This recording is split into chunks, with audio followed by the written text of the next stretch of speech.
Artist is encouraging people to get up close and personal with her pictures.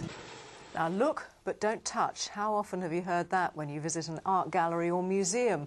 Well, not in Salisbury this week, where a special art exhibition for the blind has been put together.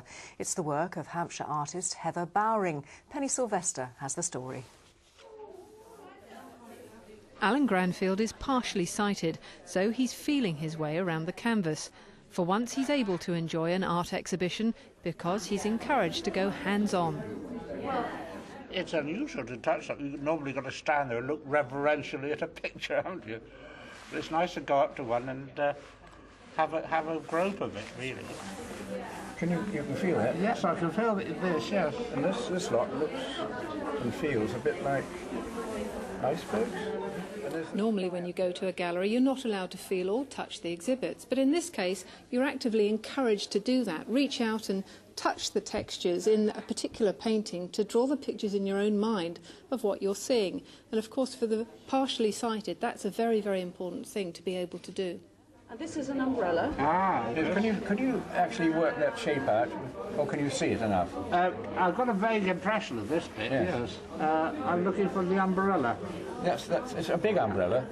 If you take your, let me just take your, Yes. just there. Yes. Eventually you would sort of find an edge to it. The raised artwork allows the partially sighted to draw their own picture and get in touch with their artistic side. Yes, I see. They're straight like that. Such a good idea, isn't it? Very clever. And Penny Sylvester is at Heather Bowring's workshop in Emsworth right now. Penny, looks like you're in a bit of a masterclass there.